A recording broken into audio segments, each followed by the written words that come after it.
제가 첫날 우리 성도님들과 함께 리더십의 에센스는 무엇이냐, 리더십에 있어서 가장 중요시 여기는 근본은 무엇이냐 했을 때 마이크 MICRT라는 말씀을 드렸습니다. M은요 미션, 즉 하나님이 주시는 사명. 기독교 리더십은 사명 따라가는 것입니다. 기독교 리더십은 소명 따라가는 것입니다. 두 번째는요 인플루언스라고 해가지고 한번 따라해볼까요? 영향력. 영향력이라고 말씀을 드렸습니다. 기독교의 핵심 리더십의 핵심은 뭐냐? 선한 영향력을 끼치는 것이죠. 근데 이 영향력이 인간의 힘으로 안 되니까 하나님이 나사렛 예수에게 성령과 능력을 기름 붓듯하시니까 그가 선한 영향력을 끼칠 수 있었다. 오늘 이곳에 성령님의 임재가 있기를 주의 이름으로 소망합니다. C는요 커뮤니케이션이라고 말씀드렸습니다. 즉 소통입니다. 소통도 다른 사람들하고 소통하는 거 중요하죠. 그래서 이 소통만 가지고 리더십에 대한 학문의 분야가 굉장히 깊고 많습니다. 다양합니다. 그런데 우리 기독교에서 얘기하는 소통은 따라해볼까요? 하나님과의 소통, 이웃과의 소통, 나 자신과의 소통. 그것을 말씀을 통해서 예배를 통해서 이룰 수가 있기 때문에 크리스천들은 이 커뮤니케이션을 일반 리더십에서 이야기하는 것과는 조금 틀리게 얘기를 합니다 하고 얘기를 드렸습니다. 이 R은요 매우 중요한데요, 바로 리스펙트입니다. 즉 존경심입니다. 하나님이 나를 존중히 여기고 내가 이웃을 존중히 여기고 내 자신을 존중히 여겨서 예수 믿는 사람들은 주변 사람들에게 존경받아야 됩니다. 직장 생활하시는 분들 상사에게 그리고 밑에 사람들에게 동료들에게 존경받으시기를 주의 이름으로 축원드립니다. 이것도 인간의 힘으로 될 수 없으므로 우리는 하나님의 임재 안에 들어가서 우리에게 하나님이 일하시는 것을 보여줄 때 이웃 주변 사람들이 우리를 존중할 수 있다. 그리고 맨 끝에가 트레이닝, 훈련이 없이는 리더가 될 수가 없고 훈련 없이 리더가 돼도 그 조직과 모임에는 많은 문제들이 생길 수 있다라는 말씀을 드렸습니다. 어저께는 5가지를 말씀을 드렸죠. 그렇다면 목사님 왜 리더십이 중요합니까? 한번 따라해볼까요? 하나님이 리더를 찾고 계십니다. 시작. 하나님이 리더를 찾고 계십니다. 오늘 이 시간에 하나님이 찾는 그 리더 여러분이 되시기를 주의 이름으로 축원드립니다. 하나님은 시간마다 순간마다 때마다 인류의 역사를 직선상한이라고 말씀드렸는데 그때 하나님의 리더십을 또 뽑아서 아브라함아, 야고바, 이사가, 예레미야야, 그리고 엘리사야, 무슨 엘리야야 이렇게 리더를 통해서 하나님은 일하셨고요. 지금도 하나님의 일은 사람을 통해서 이루어지고 있습니다. 두 번째는 한번 따라해볼까요? 사람들이 리더를 갈망합니다. 시작. 사람들이 리더를 갈망합니다. 그렇기 때문에 리더십은 너무나 중요하고요. 세 번째, 위기 속에 빛나는 리더십. 시작. 위기 속에 빛나는 리더십. 위기가 다가옵니다. 사회적인 불안이 다가옵니다. 흡사 오늘날 이 시대에 필요한 것은 바로 예수를 믿고 예수를 따라가는 참된 리더십이 필요하다. 그래서 세 번째, 이 사회가 어지러울 때일수록 리더를 찾는다 말씀을 드렸습니다. 네 번째 기억나세요? 영어에서는 시스템이라고 하고요, 조직이라는 말을 쓰기도 합니다. 그런데 우리 기독교에서는 따라해볼까요? 공동체의 승리와 패배가 리더십에게 달려 있습니다. 시작. 공동체의 성공과 실패, 승리하느냐 실패하느냐가 어디에 달려 있어요? 리더십에게 달려 있습니다 라는 말씀을 드렸고요. 그래서 우리는 미래를 알 수가 없는 존재입니다. 그런데 미래 창출을 하나님은 리더를 통해서 하기 때문에 리더십은 미래와 연결이 되어 있어서 이 5가지가 마치 우리 5가지 피처럼 서로서로 연결돼서 돌아간다고 얘기를 했습니다. 오늘부터 이제 본격적으로 본론에 들어갑니다. 여태까지 서론이었다면, 목사님 그렇다면은 우리가 기독교 리더십에 대해서 말씀을 나누고 있는데 The Old Testament, 구약에서 이야기하는 도대체 리더십은 무엇입니까? 첫 번째는요, 한번 따라해볼까요? 순종. 하나님의 종으로서 이 땅에 오신 예수 그리스도가 하나님이심에도 불구하고 순종한 것처럼 구약에 흐르는 리더십의 핵심 포인트는 하나님 앞에 순종하는 종들을 주님이 사용한다는 것입니다. 두 번째 한번 따라해볼까요? 섬김. 주님은 구약에서 하나님이 이 땅에 왕으로 세웠다, 선지자로 세웠다, 제사장으로 세웠다. 뭐 하기 위해서? 백성들을 섬기라고 이 직분을 줬다라는 것입니다. 그렇습니다. 사명받아 뭐 할 것입니까? 하나님께 순종하는 것이죠. 사명받아 하나님의 백성들을 섬기는 것이죠. 우리가 영향력을 끼치면 뭘 끼칠 수가 있겠습니까? 하나님 내게 주신 거 가지고 우리가 써먹는 거 아니겠습니까? 물질, 젊음, 에너지, 그 모든 것들을 또 하나님께 순종하고 그 받은 은혜와 축복을 가지고 사명적 축복으로 다른 사람을 섬기는 것이죠. 소통이 무엇입니까? 하나님과 소통해서 하나님 사명 앞에 나아가 순종하는 것이요, 이웃과 소통하며 섬기는 것이죠. 존중하고 리스펙트 받는 방법이 무엇입니까? 하나님께 순종하는 모습을 보면 내 밑에 있는 많은 사람들이 팔로우들이라고 그러죠. 추종자들이 따라오게 될 것이고, 그분이 우리를 섬기게 된다면 우리는 그 리더십을 존경할 수밖에 없겠죠. 이 존경, 훈련 마찬가지입니다. 이게 그냥 되는 것이 아니라 훈련을 통해서 된다라는 거예요. 그리고 리더십의 5가지 서클도 여기에 대입하면 답이 그대로 나옵니다. 그렇다면 오늘 이 구약에서 얘기하는 거 첫 번째, 두 번째, 세 번째를 말씀드릴 텐데요. 첫 번째는 구약에서 얘기하는 리더십에 대한 단어들이 있어요. 그러니까 똑같이 리더라는 영어를 쓰지 않고 지도자라는 단어를 쓰지 않고 한번 따라볼까요? 사람의 머리, 집안의 어른이라든가 족장이라든가 지파의 두령, 이런 사람들을 사람의 머리라고 일컬었습니다. 리더는 그 조직의 또는 그 시스템의 머리가 된다. 두 번째 한번 따라볼까요? 인도자. 인도자라고 하는 의미는 안내자라는 뜻입니다. 또는 때로는 선지자가 명령하듯이, 때로는 왕이 다른 사람들을 다스리는 것처럼 국가의 지도자, 민족의 지도자, 군대의 통솔력을 갖고 있는 사람을 의미하기도 합니다. 세 번째 한번 따라해볼까요? 목자. 목자라고 하는 것은 저와 여러분들이 너무나 잘 아는 것처럼 다른 양들을 이끄는 목자라고 할 때에 이 목자가 히브리 말로 라하인데, 라하라는 것이 목자의 리더십. 그래서 여기랑 연결된 단어가 로인데요. 야훼 로이 하나님이다라는 말 들어보셨죠? 이게 무엇이냐면 라하고 연결되어 있는데, 야훼가 우리의 목자가 되시는 거 믿으십니까? 그럼 우리는 부족함이 없습니다. 목자의 리더십, 하나님 우리 목자가 되는 것처럼 우리도 목자가 되어서 하나님께 순종하고 이웃을 섬길 수 있어야 된다라는 맥락입니다. 네 번째 한번 따라볼까요? 종. 종은 섬기는 것이죠. 밑에 사람이 되어서 다른 사람들을 섬기고 발을 닦아주는 리더, 이게 기독교에서 얘기하는 리더십입니다. 목사님, 너무너무 좋은 말입니다. 머리가 된다라는 거, 인도자가 된다라는 거, 목자가 된다라는 거, 종이 된다라는 거. 그런데 이게 참 쉽지가 않습니다. 어떻게 하면은 우리는 하나님 앞에 순종하고 이웃을 섬기는 이상 4가지 단어의 맥락을 이룰 수가 있을까요? 현대 리더십에 대한 책들을 읽어보면은 현대 리더는요, 한번 따라해볼까요? 훌륭한 추종자. 시작. 훌륭한 추종자. 먼저 리더가 되기 전에 훌륭한 추종자가 훌륭한 리더가 된다는 거예요. 우리 교회에 본받을 수 있는 주의 종들이 많습니다. 추종하셔야 되고요. 우리 교회에 본받을 만한 장로님들이 참 많이 있습니다. 삶을 드리고 물질을 드리고, 그리고 하나님의 나라를 엄청 앙망하는 그런 장로님들입니다. 그분들을 따라가야 된다는 거예요. 우리 안수 집사님들, 권사님들, 훌륭한 리더가 되기 전에 먼저 본보기를 보고 샘플링을 보고 따라갈 때 우리는 참된 리더가 될 수 있다는 것입니다. 그래서 리더십은 하나님의 종으로서 순종하는 것이고, 그리고 백성들의 리더로서 섬기는 자, 이게 구약에서 흐르는 2가지 핵심 포인트입니다. 목사님, 그러면 오늘 구약의 몇몇 샘플링을 받아서 요 순종과 섬김을 통한 우리는 이 기독교의 에센스, 흐르는 기본적인 기독교의 핵심 어떤 사상이랄까요? 기독교의 리더십 포인트들을 삶으로 적용해 낼 수 있을까요? 몇 가지 사례를 말씀드리겠습니다. 첫 번째 한번 따라해볼까요? 믿음의 지도자 아브라함. 시작. 믿음의 지도자 아브라함입니다. 아브라함이라고 하는 인물이 나옵니다. 아브라함은 우리가 잘 아는 것처럼 믿음의 사람이었습니다.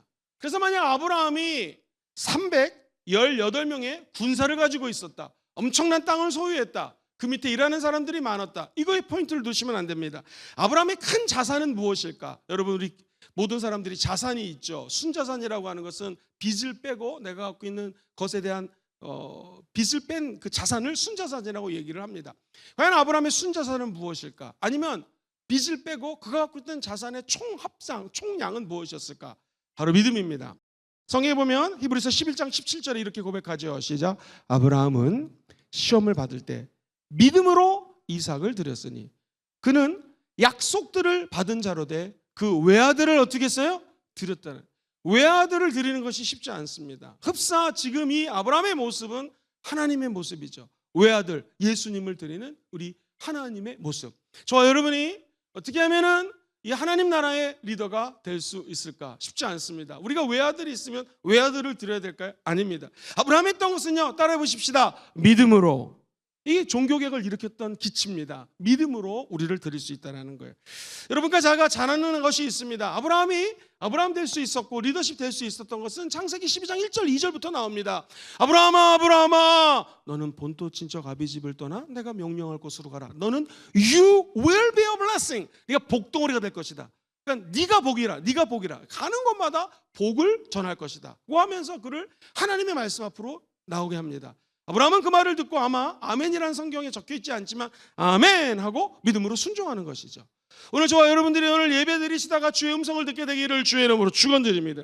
하나님이 말씀하시면 떠나가는 것이죠. 하나님이 말씀하시면 그대로 이루어지게 되는 것입니다. 아브라함은 하나님의 부르심 앞에 즉각적으로 순종합니다.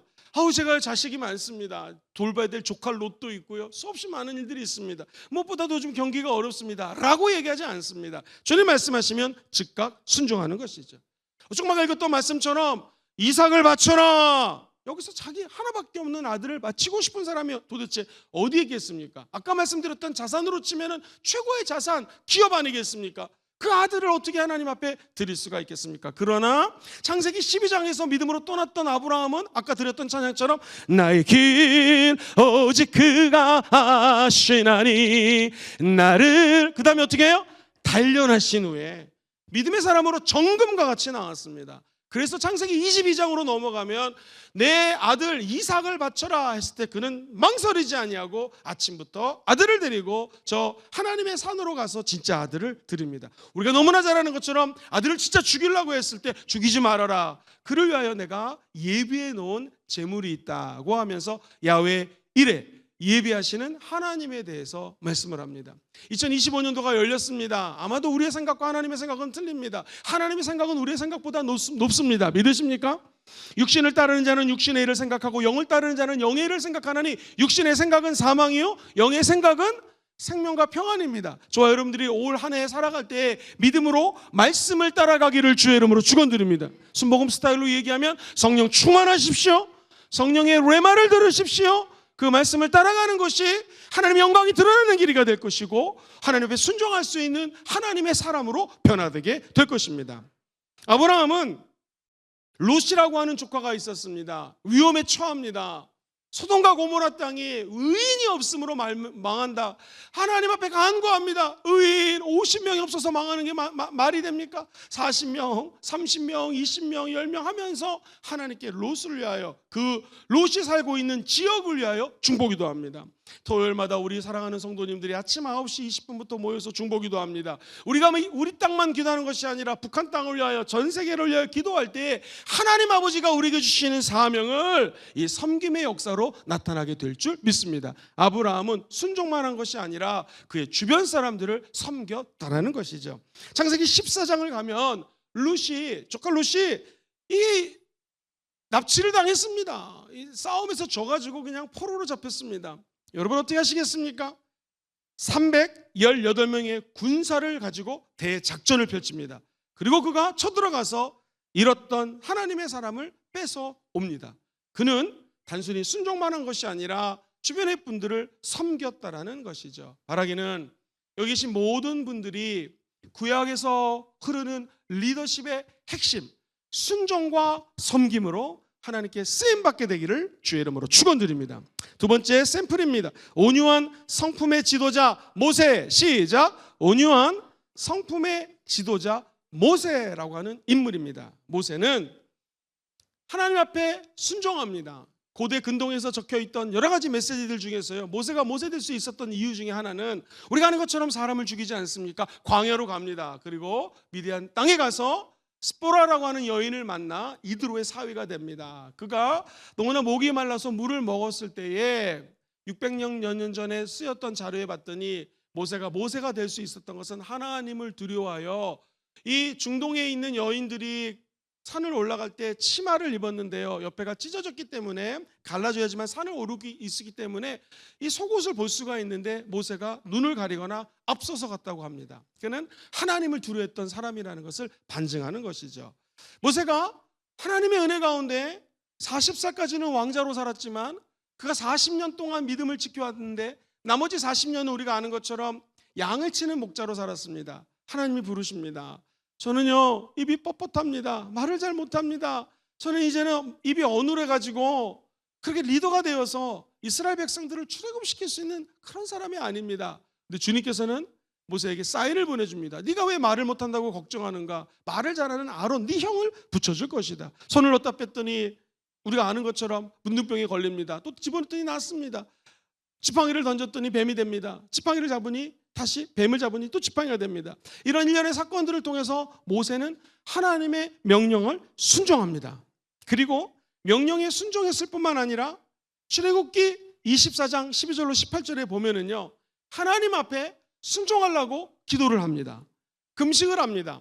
백성들이 원망할 때마다 하나님 백성들이 원망합니다 하면서 그는 원망하지 않고 하나님께 기도합니다. 왜 기도했을까요? 왜 산에 올라가서 40일 동안 하나님의 말씀을 받아 적었을까요? 순종하기 위한 거룩한 몸부림이었다는 것이죠. 2025년도가 펼쳐졌습니다. 우리 인생에서 순종할 수 있는 기회가 다가온 것입니다. 40일 작정 기도도 한번 해보시고요. 하나님 내가 기도합니다. 왜 기도해요? 아침에 새벽에도 나와보시고 저녁에도 말씀을 읽으시면서 하나님 올해 순종하기를 원합니다 라는 기도가 앞설 때 하나님은 그 사람을 찾으시고 하나님의 뜻대로 그 사람을 지도자로 세워주실 줄 믿습니다. 하나님의 사람 모세는 백성들을 위한 섬김이 남달랐습니다. 출애굽기 32장 10절에 보면 하나님이 우상을 숭배하는 백성들에게 너무나 화가 났습니다. 내가 이 백성들을 다 멸할 것이다. 왜? 죄를 졌으니까. 죄는 하나님을 만날 수가 없습니다. 죄를 지면 씻을 수 있는 방법이 제물을 드려야 되는데 피해 제사를 계속 드려야 되는데 우상 숭배가 극심하자 하나님은 백성들을 멸망시키기로 마음을 먹습니다. 그때 모세가 주여 저들의 죄를 용서하시고 차라리 저를 생명책에서 제 이름을 지워주시옵소서 라고 기도를 합니다. 주님은 그 기도를 듣고 모세를 통하여 이스라엘 백성들을 멸망시키지 않고 구원해 주십니다. 사랑하는 우리 성도님들, 만약에 내가 리더입니다. 원리더입니다. 우리 구역 식구 중에, 우리 홈미팅 식구 중에 누가 아픈 거예요. 주여 차라리 저분이 아픈 걸 보니 내가 좀 대신 아파주세요. 이런 기도가 쉬울까요? 어렵습니다. 하나님이 저 사람을 멸망시킨다고 말합니다. 죄를 졌습니다. 주님 저분을 멸망시키지 말고 숙제 저를 제 하나님의 생명책에서 나를 지워주시고 나를 죽여주세요. 이게 가능할까요? 쉽지 않습니다. 근데 모세의 기도는 하나님으로부터 순종만 있는 것이 아니라 사람들을 섬겼다라는 것이죠. 천국 가는 날까지 우리에게 부어주신 사명을 따라 하나님께 순종하고 우리 이웃을 위해서 중보하는 모세와 같은 리더들이 되기를 주의 이름으로 소망합니다. 백성들이 물이 필요합니다. 그는 기도했고 지팡이를 반석을 치니 물이 터졌습니다. 너무나 배고프다고 사람들이 짜증낼 때 기도하자 만나가 떨어졌습니다. 고기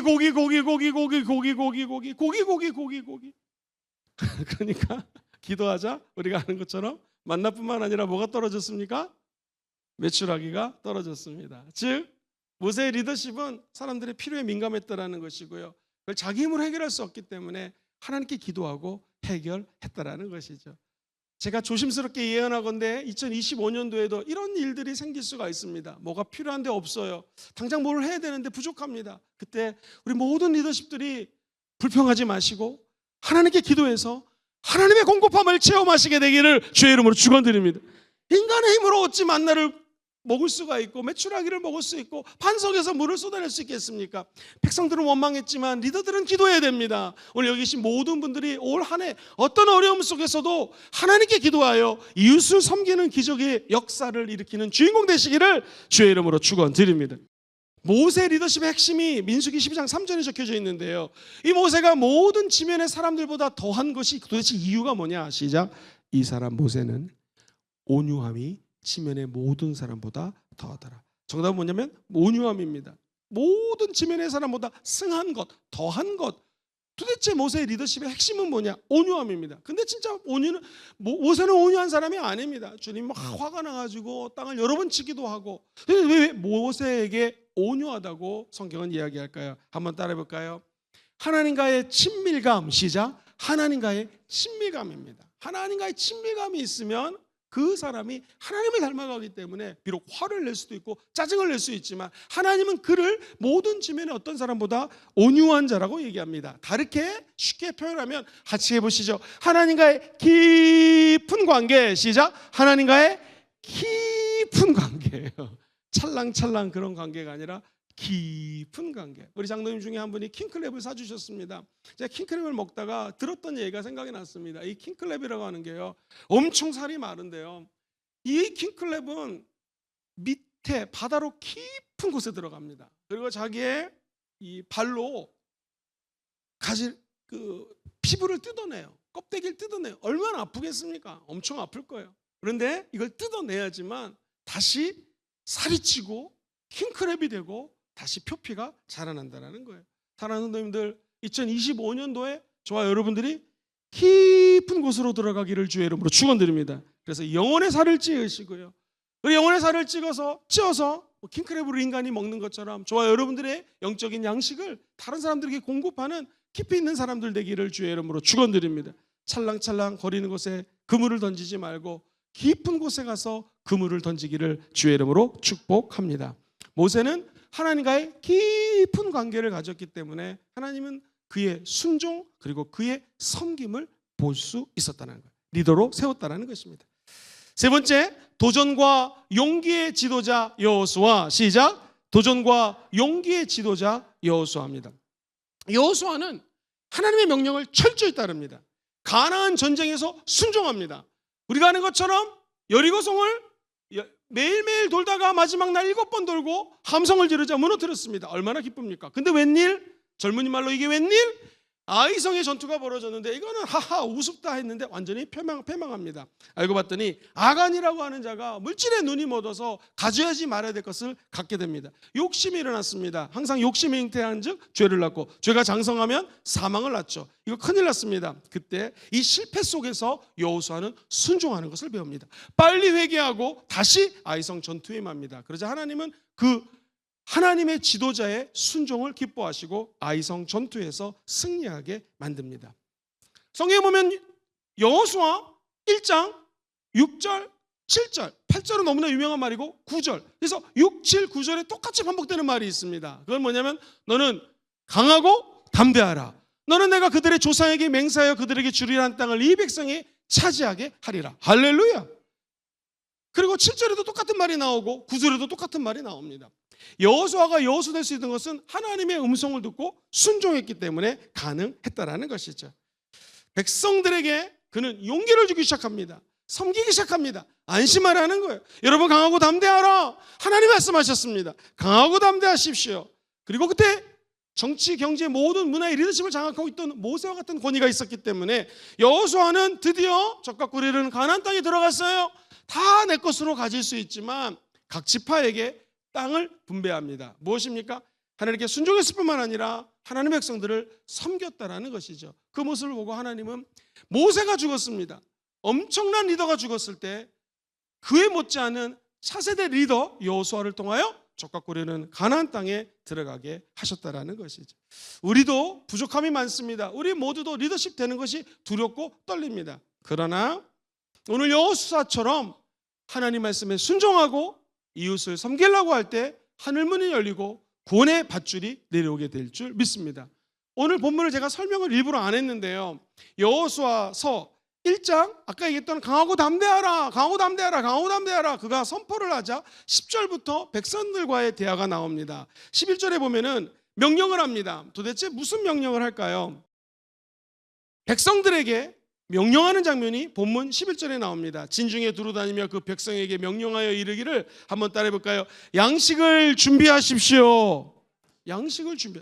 요단강을 건너 하나님이 너에게 주신 그 땅을 들어갈 테니까 약속의 땅으로 들어가기 위해서 양식을 준비하라는 것입니다. 사랑하는 성도님들, 2025년도 양식을 준비하십시오. 아마도 지금이 풍년일 수가 있습니다. 흉년이 다가올 수 있습니다. 양식을 준비하셔야 됩니다. 가나안 땅은 반드시 들어갈 것입니다. 우리 교회 비전은 반드시 이루어집니다. 여러분의 개인의 비전도 이루어집니다. 영적인 양식도 준비하셔야 돼요. 기도를 통하여 영적인 근육도 만드셔야 됩니다. 이것이 바로 2025년 우리가 나아갈 길입니다. 인간의 힘으로 할 수 없으니 성령님 임재하여 주시옵소서. 새벽 예배, 저녁 예배 무식하게 모여 기도합니다. 바보같이 기도합니다. 어리석게 기도합니다. 그러나 그 어리석은 자에게 하나님은 영적인 양식을 공급할 수 있는 능력을 주실 것이고 영적인 근육을 키워서 수많은 사람들에게 섬길 수 있는 길을 열어주실 것입니다. 여호수아가 이렇게 백성들에게 명령했습니다. 백성들의 반응은 어땠을까요? 본문 16절에 보면 당신이 우리에게 명한 것을 따르겠습니다 라고 16절에 얘기합니다. 당신이 두 번째 줄 우리에게 명령하신 것을 우리가 다 행할 것입니다. 그 다음에 같이 읽어볼까요? 시작. 당신이 우리를 보내시는 곳에는 우리가 가리이다. 할렐루야. 그 하나님 메시지를 전하자 모든 백성들이 아멘으로 화답한 것이죠. 명한 거 지킬게요, 가라는 것 갈게요 라는 것입니다. 17절 앞부분에 보면 여호수아에게 순종하고자 맹세를 했지 않습니까? 그 내용이 뭘까요? 같이 읽어볼까요? 시작. 우리는 범사에 모세에게 순종한 것 같이 당신에게 순종하겠습니다. 그 다음에 후반부에 보면은요, 하나님이 백성들에게 통솔력을 발휘할 수 있는 리더십을 줍니다. 근데 그 리더십, 도대체 통솔력, 우리가 공부하는 기독교 리더십은 무엇입니까? 세 번째 줄 읽어봅시다. 시작. 오직 당신의 하나님 야훼께서 모세와 함께 계셨던 것 같이 당신과 함께 계시기를 원하나이다. 할렐루야. 학교에서 선생님, 하나님이 선생님과 함께 하시기를 원합니다 라고 학생들이 기도해 준 거죠. 대학에서 교수님, 하나님이 교수님과 함께 하기를 원합니다. 여러분 저를 위해서 기도해 주실 때 목사님, 하나님과 함께 하기를 원합니다. 모든 리더십은 하나님과 함께 할 때 나온다라는 것입니다. 우리 사랑하는 아버지들, 사랑하는 어머니들, 자녀를 양육할 수 있는 리더십을 어디서 나올까요? 내가 돈을 많이 벌어서 아들에게 용돈 많이 주고 딸에게 옷을 비싼 거 사줄 때 물론 그때도 리더십을 발휘할 수 있겠지만 그거 아닙니다. 엄마 아빠가 하나님과 함께 할 때 가정에서 리더십이 나오게 된다는 거예요. 함께 한다는 것은 무엇입니까? 구약에 이르는 리더십의 두 가지 포인트. 하나님과 함께하면 순종할 수 있게 됩니다. 할렐루야. 그리고 누구나 자기 것이 아까워서 베풀기가 어렵습니다. 그런데 섬길 수 있고 베풀 수 있는 능력이 하나님과 함께할 때 다가오게 될 줄 믿습니다. 그러자 백성들은 여호수아에게 지도자로서 요구하는 것이 무엇인가? 우리 한번 18절 말씀 읽어보겠습니다. 이것은 아까 여호수아가 명령한 것이 아니라 우리 백성들이 지도자, 리더에게 부탁하는 것입니다. 시작. 누구든지 당신의 명령을 거역하며 당신의 말씀을 순종하지 않은 자는 죽임을 당하리니. 그 다음에 뭐예요? 오직 강하고 담대하소서. 이게 재밌지 않습니까? 리더가 했던 말이 무엇이 있습니까? 오직 강하고 담대하라, 담대하라 하는 말씀하셨습니다. 그랬더니 우리 백성들이 여호수아에게 강하고 담대하십시오. 모세도 죽습니다. 120살 살다가 여호수아도 죽습니다. 여호수아가 죽으면서 마지막 했던 말은 무엇일까요? 여호수아 24장 그의 유언입니다. 15절. 나와 내 집은 야훼를 섬기겠노라. 시작. 나와 내 집은 야훼를 섬기겠노라. 우리도 언젠가는 죽겠죠. 그때 우리의 고백이 인생의 산전수전을 겪었던 여호수아처럼 나와 내 집은 야훼 하나님만 섬기겠습니다 라는 고백으로 인생을 마무리하면 참 좋겠다라는 생각이 들었습니다. 이 고백 안에는 내 평생 하나님께 순종해서 수많은 전투를 벌였고 이 가나안 7족속을 쫓아냈던 이 전쟁사에 혁혁한 공로를 세웠던 장군이요 리더십이었던 여호수아의 고백, 하나님께 순종했더니 그게 축복이더라. 그래서 나는 나와 우리 가정은 하나님만 섬기겠노라. 그 섬김을 통하여 이웃을 섬기는 것을 배웠기 때문에 나와 우리 가정은 하나님만 섬기겠노라. 구약에 흐르는 두 가지 순종과 섬김의 고백으로 볼 수가 있는 것이죠. 사랑하는 우리 성도님들이 이 땅에 살면서 수없이 많은 문제들이 다가올 때 우리가 해결할 수 있는 유일한 방법은 하나님께 순종, 백성들을 사랑하는 리더가 될 줄 믿습니다. 말씀과 기도의 지도자 사무엘 네 번째 사람입니다. 시작. 말씀과 기도의 지도자 사무엘. 사무엘은 어떠한 죄를 짓지 않겠다고 약속했을까요? 무슨 죄? 우리가 죄 짓는 걸 참 두려워하는데 사무엘이 얘기하는 죄는 이렇습니다. 우리 한번 사무엘상 12장 23절 한번 띄워주시겠습니까? 시작. 나는 너희를 위하여 기도하기를 쉬는 죄를 야훼 앞에 결단코 범하지 아니하고 선하고 의로운 길을 너에게 가르칠 것이다. 기도하기를 쉬는 죄, 이거 하나님 앞에 범하지 않겠다고 고백합니다. 야, 이 보통 고백이 아니죠. 기도하는 게 죄다, 이 말은 적어도 말씀과 기도의 선지자 사무엘은 하나님께 기도해서 그 음성을 듣고 순종한다는 것이고요. 기독교 리더십을 연구한 학자들의 견해에 따르면 사무엘 하나님의 사람이 선포했던 말은 하나도 튕겨나간 게 없고 다 이루어졌다는 것입니다. 왜 그랬을까요? 기도를 멈추는 죄, 기도를 쉬는 죄를 범하지 않았기 때문에. 그리고 그는 우리가 제가 늘 말씀드렸던 것처럼 다윗이 두 어른을 섬겼거든요. 첫 번째 어른은 사울 왕입니다. 이 사울왕은 나를 시기 질투해 갖고 맨날 죽이려고 그러고, 내가 이 사람을 죽이려고 그럴 때 하나님이 기름 부은 자를 죽이지 말라고 그래서 죽일 수도 없고 살릴 수도 없고, 그러나 하나님의 명령을 따랐던 다윗. 두 번째 어르신은 사무엘이었습니다. 평생 다윗은 사무엘을 따라가며 외롭고 힘들 때마다 자문을 구할 수 있었고, 그와 함께 하나님의 나라의 강건한 세력, 하나님의 능력을 나타낼 수 있는 리더가 되었습니다. 바라기는 저와 여러분들이 이 교회 리더가 되어서 유년부, 아동부, 유치부, 영유아부, 우리 다음 세대들, 중등부, 고등부, 대학 청년부들에게 사무엘 같은 리더가 되기를 주의 이름으로 축원드립니다. 그 리더라고 하는 것은 어떤 기업의 총수라든가 대학교 명예 교수라든가 이런 거 아닌 것 같습니다. 저와 여러분들이 기도하기를 놓치지 않으면 기도의 밧줄 때문에 하나님의 선한 영향력이 다음 세대에게 전이가 될 줄 믿습니다. 기도를 쉬는 죄, 기도를 하지 않는 죄를 범하지 않겠습니다. 결국 그는 하나님의 은혜 가운데 하나님의 말씀에 순종해서 리더가 됩니다. 사울왕에게 순종해가지고 하나님의 메시지를 전합니다. 당신의 왕의 리더십은 그만 끝나게 될 것입니다. 그리고 그는 수많은 사람들에게 말씀으로 섬깁니다. 여러분, 미스바로 모이세요. 사무엘상 7장 5절로 6절 회개합시다고 하면서 회개가 다른 사람들을 섬기는 것임을 알게 합니다.